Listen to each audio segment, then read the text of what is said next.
परमेश्वर की स्तुति हो। ये बहुत अच्छा है आप सबको देखना, इतने लोगों को इस संसार के अलग अलग हिस्सों से, इतने अलग चेहरे के रंग, इतने अलग अलग नाम, कुछ नाम जिनको हम प्रोनाउंस नहीं कर सकते, कह नहीं सकते। और ये बहुत अद्भुत है कैसे परमेश्वर ने चुना है आप सबको, भाई और बहनों को। मैं आपको बताना चाहता हूं, मैं 63 वर्षों से पहले मेरा नया जन्म हुआ जुलाई 1959 में। अब 64 वर्ष हो गए हैं, पर मैं आज भी मैं बिल्कुल चकित हो जाता हूं कि कैसे परमेश्वर ने मुझे चुना। मैं उस गीत को गाता हूं, अद्भुत अनुग्रह, कितना मधुर वो धुन था कि मेरे जैसे एक तुच्छ व्यक्ति को उद्धार किया। एक समय मैं खो चुका था, पर अब मैं पा गया हूं। मैं अंधा था, पर अब मैं देख पाता हूं। मेरे प्रिय भाई और बहनों, मैं आशा करता हूं आप हमेशा उस गीत को गाओगे और हमेशा इस बात को पहचानोगे कि आप क्या थे एक समय जब परमेश्वर ने आपको पाया। कभी उसे ना भूले भाइयों। यह एक ऐसी चीज है जिसकी मैं प्रार्थना करता हूं, प्रभु मैं कभी यह भूलना नहीं चाहता उस गड्ढे को जिससे तूने मुझे बाहर खींचा है। जब मैं अपने नर्क के जाने वाले मार्ग पर था, जब हम थोड़ी उन्नति कर लेते हैं अपने जीवन में, बहुत आसान है ये भूल जाना कि एक समय हम क्या थे। शैतान चाहता है कि आप भूलें, क्योंकि तब आप घमंडी बन जाओगे। आप सोचने लगते हो कि आप किसी चीज के लायक हो, हकदार हो। आप परमेश्वर के पास जाते हो और अपेक्षा करते हो कि उसके आपके उत्तर देना ही होगा, क्योंकि आप इतने अच्छे व्यक्ति हो। क्या सचमुच? मैं आपको कुछ बताना चाहता हूं, हम 1% भी नहीं जानते, और मैं इसमें बढ़ा चढ़ाकर नहीं बोल रहा, हम 1% भी नहीं जानते उस दुष्टता को, उस भ्रष्टाचार को जो हमारे शरीर के अंदर है। एक ऐसी चीज है जिसके विषय में नए नियम कहती है शरीर, जिसके बारे में पुराने नियम में बात नहीं किए गए। पुराने नियम में जब कभी शरीर कहा जाता है वो केवल मांस है, पर नए नियम में शरीर का मतलब है हमारी स्वयं की इच्छा। जिसने परमेश्वर के विरुद्ध लड़ाई की है उस समय से, जब हम जान गए, छोटे बच्चे होने के छोटे बच्चे जब हम थे, वो हमेशा परमेश्वर के विरुद्ध बलवा में रहा है। वो एक जहर है जो आदम ने आप में और मेरे अंदर डाला, जो शैतान ने आदम के अंदर डाला।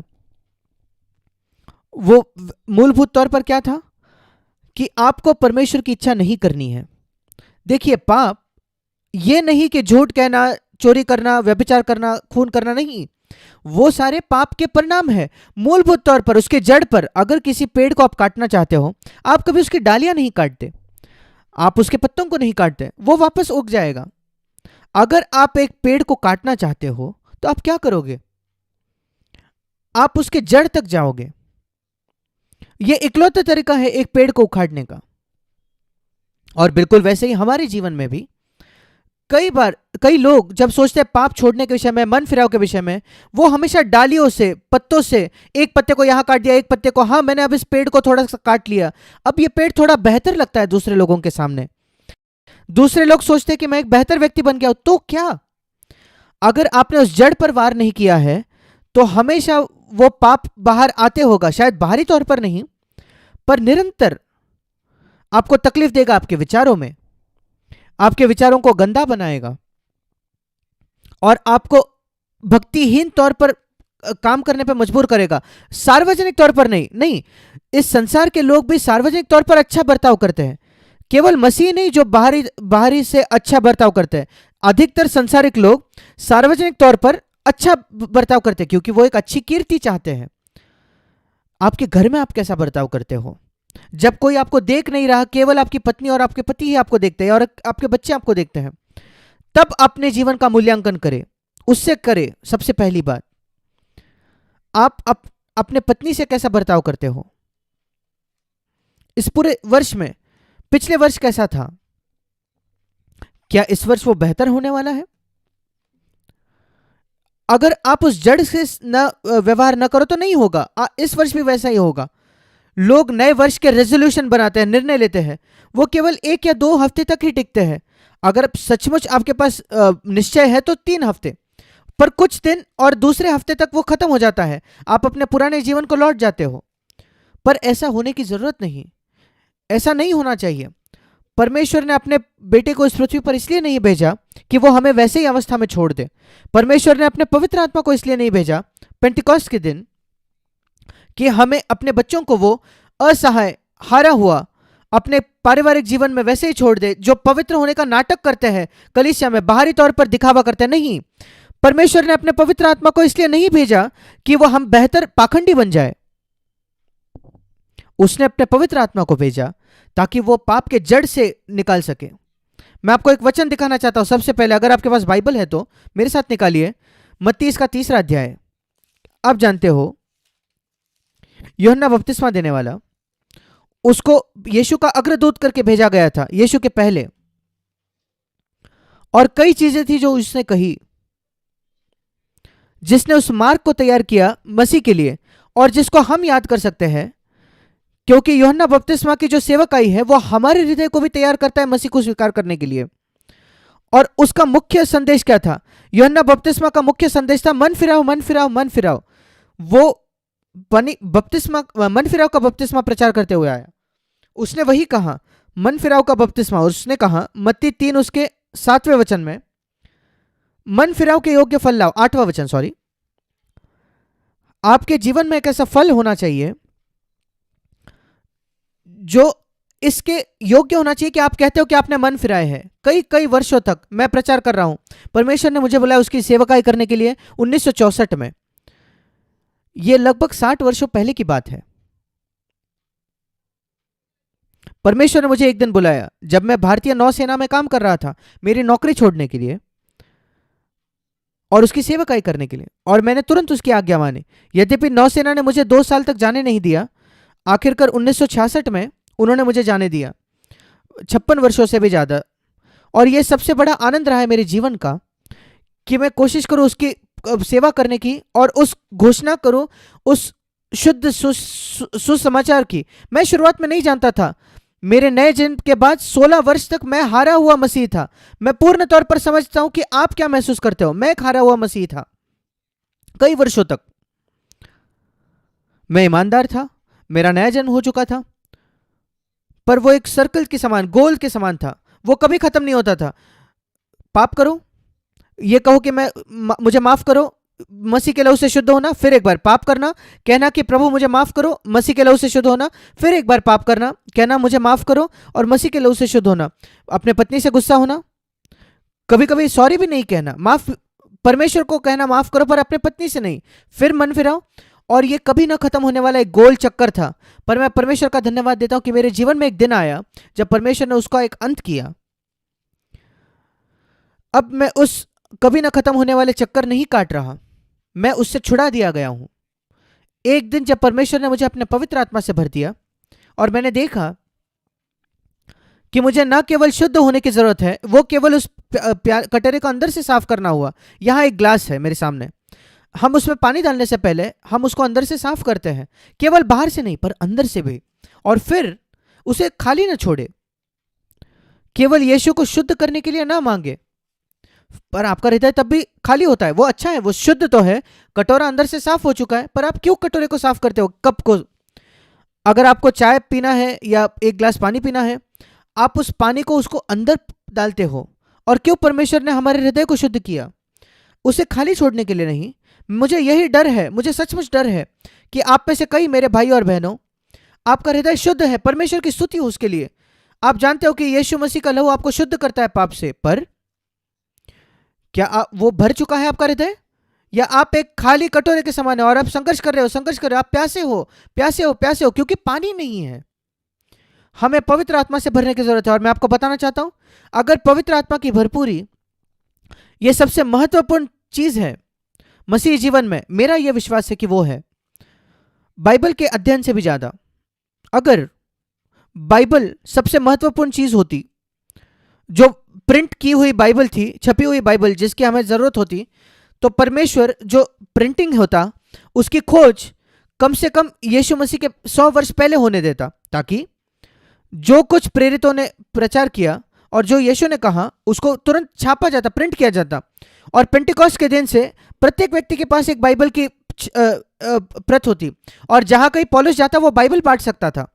पर ऐसा क्यों कि लगभग 1500 वर्षों तक मसीह के बाद भी प्रिंटिंग की खोज ही नहीं हुई थी। ऐसा क्यों? कि परमेश्वर ने उसकी अनुमति नहीं दी।